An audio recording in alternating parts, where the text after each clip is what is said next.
From County College of Morris, this is CCM All Access.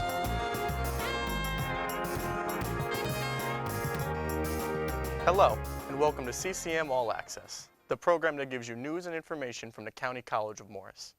Students on campus, members of the community, people doing good things. I'm James Taylor, and our guest today is Nathally Lopez, who is the athletic trainer in the CCM's athletic department. How are you doing today? Good, how are you? I'm good. So, I know that you are the athletic trainer, but what exactly do you do here? So basically I treat athletes on and off the field. Whenever there's a game, I'm there in case of any emergency. And if something does happen, I get on the court or the field, assess the injury, and whether the athlete's ready to stay in the game or not. I treat them off of the field on the sideline, tape them up if they're okay, basically checking that they're okay to resume and take any kind of impact from any other players. And then off the field, I treat that injury, so make sure that they can continue on the season. Anytime there's any, tight muscles or anything, I stretch them. I have a lot of equipment in the athletic department's room that they gave me to basically make sure that the athletes stay in good condition to resume the rest of the season. So you just do a little bit of everything, it seems like. Yeah, pretty much. Anything that would help. Do you enjoy what you do? Of course, it's rewarding.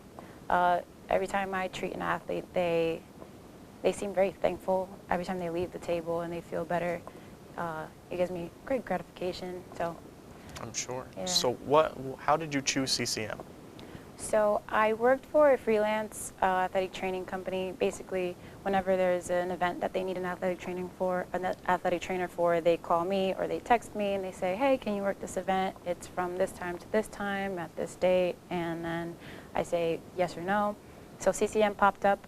At the time, I was just personal training. That's what I did throughout college, and then I kept doing it since I was just, everyone was coming off of the little break in quarantine. So I wasn't ready completely to, start searching for a full-time, since I'm sure a lot of programs were still on pause or weren't completely running yet. But CCM was, and they actually had their fall sports still going on in the spring, and their athletic trainer went on to a different college. So they were using the company that I worked for to basically work for them for the day. So I came here a few days in a row, and my boss, who was the athletic director for us, he asked me to apply since we had the position open. And then from there on, he had to do his interviewing process and stuff, and I guess I was the winning candidate. That's awesome. So what type of education do you need? Like, what kind of education did you go through to get your certification? So what's required now is different from what I had to go through. Basically, I had to do a bachelor's degree, so it's 4 years. Now it's a master's that's required. I'm pretty sure it's 5 years of education, so I was grandfathered into just having the 4-year degree, so the Bachelor's of Science in Athletic Training. So in order to get that degree, you go into a 4-year school who offers that program. It's accredited and approved by the BOC, which is the basically the accreditation company that makes sure that you have all your schooling and the tests that you need to get your credentials. So basically you need a certification and a license from the state of New Jersey to be an athletic trainer. So the schooling was 1 year of basically those general classes that you need, like anatomy and physiology, and a lot of other exercise science classes. And then after that, you apply to the program. They put you through an interview process, and you also need to get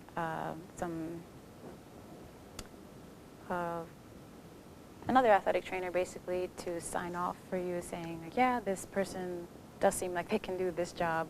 And then from there, you go into the program, and from each semester that you're there, you go to a different school. You're basically interning every semester that you're there. Okay, Yep. That makes sense. Yeah. So you've had some prior experience with Oh, yeah. athletes. Oh, yeah. So basically, starting from your sophomore year of college, you're working with another athletic trainer alongside them. They're called your preceptor. You learn year by year. They let you do what you've learned or what you're about to learn that semester. but luckily I was a little bit ahead of the game since they needed more help. They taught me how to tape really early, so I was already taping and learning all that stuff really early, and I think I'm really good at it now. So I'm sure you are. So you've had a lot of experience, it seems like. yeah, I also was personal training, so that helped with the rehabilitation side of it. A lot of it translated. I also worked out myself for a very long time. In high school I started, and then in college I acquired more knowledge with the people that I worked with the athletic trainers from Montclair State where I went to, and just put all those little pieces together, and that's how I get everything that I do today. So. Okay, when you say personal training, do you mean like weightlifting or? Yeah. Okay. So I work for a gym, and I work one-on-one with clients, and I teach them whatever they need to know based on whatever goals that they have. So I've been through a little bit of everything. I've been through a lot of powerlifting, so if someone's goal is to lift a really heavy weight one time, I can teach them that. If they just want to get stronger in general, maybe they're an athlete or they just want to get stronger more than they are already. Everything's personalized, so it's based on someone's goals, and then I just go on with that. I've got a lot of people that just want to look good, so it helped that I've been through bodybuilding competitions, and that's basically all just like shaping the body up to how you want it to look, and that's helped along the way. So learning that was actually what helps a lot athletic-wise, because the muscles all have like their own little thing that they do. Learning how to individualize the muscles is what teaches me how to fix them. So, yeah. That's amazing. So you were able to kind of learn how to do it to your own body, and now you can help other people out. That's what I feel like helps me do my job the most, that I've done it myself and I've felt whatever the person's complaining to me about myself. Sometimes they look at me a little crazy, like, how do you know that? And then I'm just like, yeah, because I've kind of been through that myself. It makes sense. yeah. So I know you said you used to do bodybuilding and everything. Yeah. Since you work now, do you still try to stay active, or have you? Yeah, I try my best. It's a little hard now from going to being a college student that, just goes to classes, and then I did my internship, so I had time at night to at least go to the gym and stuff like that. But now, since it's a full-time job, I do live a little bit ways from here. It takes a 40-minute drive, sometimes more if there's traffic, so it's a little tough to get to the gym, especially after a long day of work. But I try my best to do something to stay active, so I dabble into a little bit of Pilates now, since I've learned everything's not just weightlifting. It actually hurts a lot when you just do that alone and not enough stretching. And that's what I try to teach all the athletes too. So it's not just baseball, it's not just basketball. A lot of recovery and muscle, basically like recovering the muscles for that sport is what they need. So I try to teach them exactly what they need. So a basketball player definitely needs a lot of plyometrics and jumping in order to excel in their sport. A baseball player needs a lot of power and rotational things, so I try to teach them to do that. But every athlete needs stretching and foam rolling. I try to teach them how to do it themselves, but they always like when someone else does it, so. Yeah, there's a lot more that goes into it than what's on the surface. Oh, yeah. Every time someone's in there, it's like a whole educational process, and I teach them exactly how generally the body works and how it's going to, their injury's going to slowly get better. I try to teach everyone that you can't run away from the inflammation process. It's going to happen. So once you get hurt, you need to let it hurt for a little bit. All those cells go to that area, and they help. Actually, the hurting is there because all those cells are in the area. It causes that inflammation. But all of those things, some of them are bad, some of them are good. But we need that process, and we can't just mask it or ignore it. So once they learn that, they get a little more patient with the injury, and teach them that it's a little process, but at the end of the day, it'll be okay. Yeah, I mean, sometimes it has to get worse before it can get better almost. Oh yeah, rehab's not fun. Sometimes they're like, why do I have to do exercises to get better? But Yeah. it actually makes everything stronger and reinforces everything, so it gets better. Helps in the long run. It does help in the long run. Sometimes they don't understand that it gets better than you probably were before, because you probably strengthened everything around it now. So teaching them that gives them patience and happy client-happy That environment. makes sense. So you're around a lot of sports now. Did you play any sports yourself growing up? Very little. Nothing as a team. I played softball on a team when I was in 8th grade and 9th grade. But after that, I actually didn't play many sports. When I was in high school, I did ROTC, which was basically like military, but in the junior level. So they teach you all of that. I only did physical fitness on Fridays with them, but I was very strong. They made us do push-ups for just about anything. You messed up, you got to do push-ups. And then I actually wanted to look tougher than I looked because I was always very small. So I decided to do armed, which basically you carried a rifle. The rifle was about 8 pounds, and then when you do tricks with that, you spin an 8-pound rifle with one hand. You got to get stronger for that. Yeah. So that was that. I walked everywhere. My town was very small, but the places that I needed to go were far, so I had to walk around 40 minutes, and I did band. So marching band involved a lot of playing an instrument, you're blowing out all the air that you have in you, and you're marching around back and forth on a field. And our practices were around 4:30 to 9, and they were exhausting. And people didn't take that serious, but I'm pretty sure that's what kept me active. Somewhere around junior year in high school, I ran track, and it was pretty fun because then that's when I kind of saw my potential athletically. And I was very interested in the weight room after that. I had some friends that did like field stuff, and they had to get stronger. So getting stronger for that, I just was around, and I had the coach teach me how to do things properly, and learning things properly instead of just going to the gym and figuring it out myself, like I see a lot of people doing, was probably what benefited me the most, other than, you know, staying active by walking everywhere. But Makes sense. it does Most help people, getting instruction. yeah, most people don't think of band as a sport, but it seems like it was pretty. Oh yeah, Tiring. there's actually a study done. There's something called DCI Drum Corps, where there's no wind instruments. They're only brass instruments, but they march around. It's like marching band, but professional. So they tour the whole country with different bands from different places, and they compete with each other. And basically, they attached like an instrument that reads like heart rate and stuff like that, heart rate monitors, on one of the drumline athletes. And they, well, I say athletes, but people don't really consider them athletes. To me, they were. After that, they basically found out in that study that they exert just as much, if not more, energy than a football player on a field, marching around and playing their instruments. But this was a drumline person, so they're not actually like exerting any of their air into the instrument. They're just moving their hands. So imagine somebody who's blowing an instrument and marching around doing the same thing. I imagine that their effort level is way higher than the person. Yeah. What instrument did you play? So in high school, I played flute, actually. And since I did want to do the DCI Drum Corps eventually, I switched instruments around junior year to a baritone, which was a very big, heavy instrument, and I held it up like this, probably why I have big, strong shoulders too. But yeah, I will tell everyone repeatedly that I owe my strength and posture to marching band and all the military stuff that I did in high school. Okay. And what would you say? I know you said your job is very rewarding. Yeah. What would you say the most rewarding part is?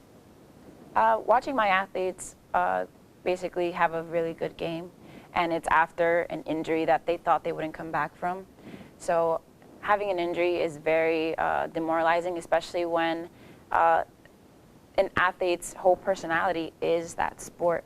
Okay. So for example, a basketball player, if they sprain their ankle and they think that they can't run on that ankle, they can't jump off that ankle, ankle injuries are very painful, so especially if you're practicing on it daily, it becomes very hard.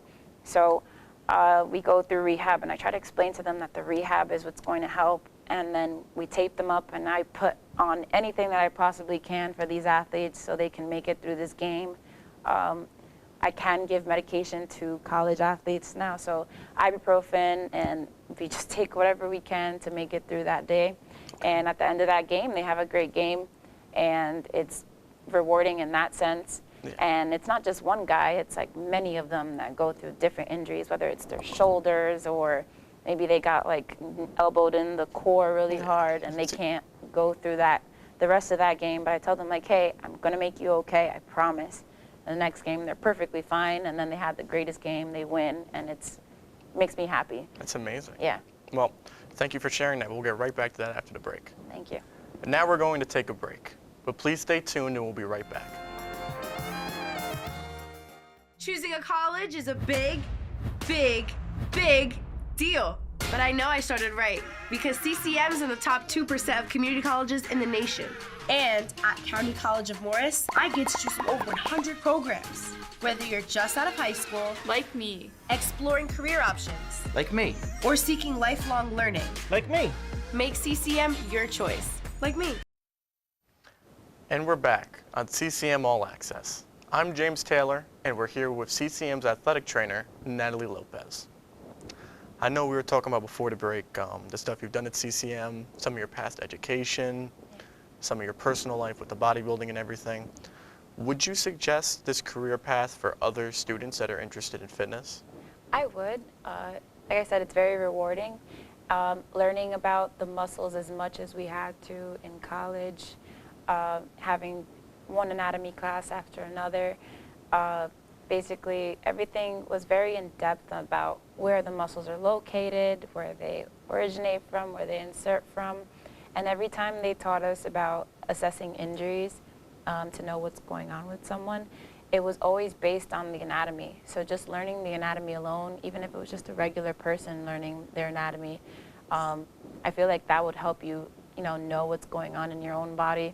So just knowing like, oh, my back hurts, but there's not really like a muscle specifically in the back. It's just that that's where the pain is. You would know, okay, like, well, maybe my back hurts because my hamstrings are tight, or my glutes are tight, or my back is tight, like my lats. So just like knowing where your anatomy is and how things work and which way the muscles go just makes a lot of sense with knowing what's going on with you in general. Knowing that will actually help you excel not only yourself, but just your family. You can help them out too. It's very rewarding in general to have someone come up to you with a problem that's been bothering them, and then when you do help them, and then the next day they come back to you and say like, hey, this is completely gone because I did what you said. It just makes a big difference. So the career itself, it is a very rewarding career. Also not just about injuries themselves, but just knowing that you're there just in case of any kind of emergency. So even if it's a life-threatening occasion, let's say someone got hit in the neck and then their neck needs to be stabilized, like you're the person there that's been through that education, and you know, like, hey, make sure that person doesn't move before the injury is assessed.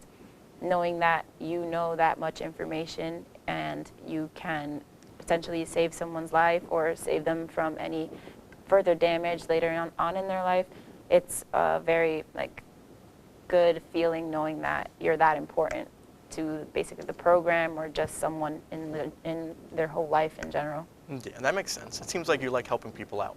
Oh yeah, I like helping people out in any way that I can. So even if it's just the students asking me like, hey, I haven't taken this class, but I need this one. I'm just like, well, just make sure that you take everything that you need, because when you go to the 4-year, you have a better time just focusing on the career path that you want to go in and not worrying about history or math and stuff like that. So just helping people out in general, I feel like it's something that I always want to do in any way that I can. So just not just, athletically or something that involves muscles or working out. So that makes sense. Yeah. Do you think if you weren't an athletic trainer, would you want to do anything else? Did you have any other interests when you were in school?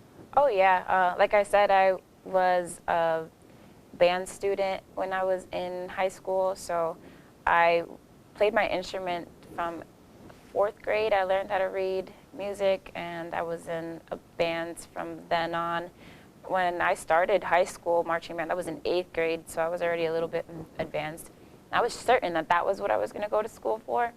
Like I said, I switched instruments not only just because I wanted to do the drum corps, but because I thought that that would help me out in school, already knowing the next instrument. And I knew I wanted to teach someone else how to play this instrument. I was already doing it in high school since we were very short on people. Sometimes our our band director would let just about anyone come and join band and say like, hey, grab this flute and learn how to play it. So I would teach some girls just from scratch how to play flute. I definitely would have become a band teacher. So still helping people out, just a whole different field. And I've never forgotten about that. I still enjoy hearing people play their instruments and stuff like that. Whenever we pass the streets in New York, it's not too far from here, there's some people playing their instrument. It's a really good experience, and I like listening to how they've become interested in the whole music career and where that took them and stuff like that. So that's where I would have gone. That in music? Yep. And then I know before you were talking about bodybuilding. Oh, yeah. What kind of went into that? A lot of people don't really know. They've heard of it, but they don't really know what goes into. Oh, yeah. When I tell people that I'm a bodybuilder, they kind of giggle at me because I know I'm very small. But bodybuilding isn't just big, strong, muscly men flexing on a stage. There's different divisions. So for the females, there's a lot more divisions than there were in the past. Now they have the bikini division, and they have wellness, and it goes on basically based on like the size of the person or the type of the muscle structure that they have. So for a very thin girl, she would definitely go into that category. And basically what's involved with that is, yes, you do need some muscle for that. You can't just walk on a stage in a bathing suit and pamper yourself up and that's it. That's really not it. In order to get to the higher level, they do judge you on how much muscle you have, on what places it is in, and the structure of it, which I learned over time how important it is. But a lot of my education did help me with that when I was going into it. I did work at a supplement store, so I did take a lot of like supplements that would help with, you know, sweating a little bit more when you did cardio, or maybe I needed to, you know, not let the carbs that I took in go the wrong places, like people say, but maybe go straight to the muscle. So if I did have a cheat meal, that cheat meal wouldn't, you know, go to the wrong places, like people said, but instead go fuel the muscle for whatever it is that you did. And sometimes that cheat meal, instead of being just a cheat meal just because you've earned it, it was more to make the muscle look rounder and bigger, because you're basically feeding a depleted muscle.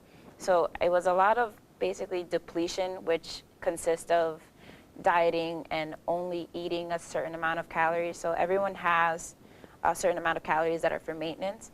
So let's say a regular person's maintenance calories are around 2,000 calories. I was basically eating like way under that for a certain period of time, and then it wasn't just eating under those calories, but what I ate also mattered. So it was not only just what I ate, I also had to eat a certain amount of times a day. So I would put a timer on my phone, and then if it rang off at 8 o'clock in the morning, had to have breakfast 8 o'clock in the morning.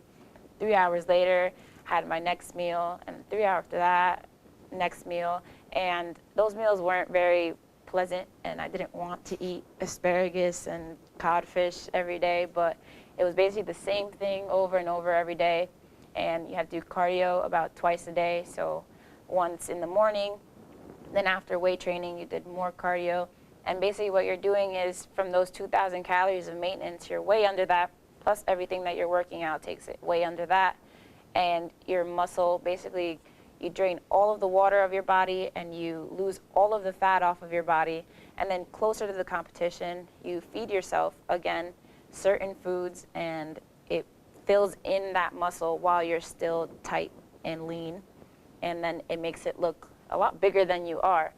So when I show people pictures of me on stage, they're like, wow, you looked so big. And I'm just like, well, I'm way bigger now. I just don't have the same leanness. And I only weighed like around 110 pounds on stage, and now I weigh 130, but I looked bigger when I was on stage, and the lights hitting you, they spray tan you really dark. So then when the lights hit you, you can see all the lines on your body.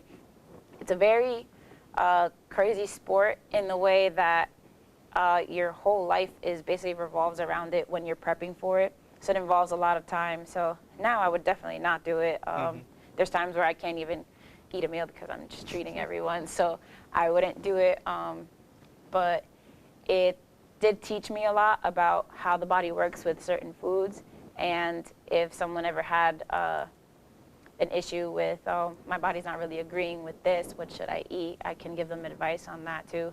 I'm not a nutritionist, but knowing how the body reacts to certain foods, you can basically like give someone other options and say like, hey, well, have you tried this instead of that? And since it's been so long, I've tried different ways to lose weight. So that was one way that I did it, was just depleting all the way to the bottom, basically like eating under the amount of calories that I should have, and then building it back up. But a way to just maintain it a little better was basically going under for just only 4 days, and then on the 5th day I got to eat a lot more food, and then again 4 days, and then back up to the 5th day, and it was like big bowls of rice on the 5th day. So it was just like Kind of learn what works yeah, for I get you. to eat. Yeah, so add a lot more energy, and your body didn't look as skinny and lean when you did that way. So teaching somebody like, well, that didn't work for you, then you can do it this way. So it was a lot of trial and error, but I'm glad I got to try it on myself before teaching somebody else how to do it. I'm sure it helps you when you teach other people now too.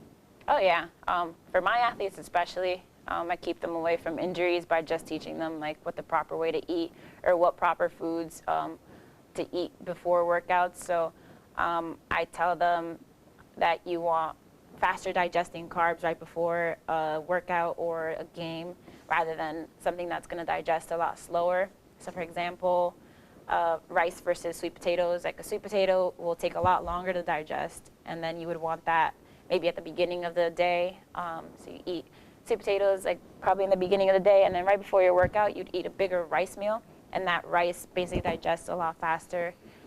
Also, I don't know if you ever seen people eat like Rice Krispie treats, and they work out with the Rice Krispie treats. Okay. And Yeah, I've seen it they before. eat sugar just to like give them energy. Sugar does give you a little energy, and it's quick energy because it's sugar, and I digest a lot faster than something that goes a little slower. That makes sense. So, yeah, Well, I never would have guessed that much went into it. That's really amazing. it's a lot of information, but like I said, all the little things that I did over the years helped with that, and just knowing the body and how it works in general.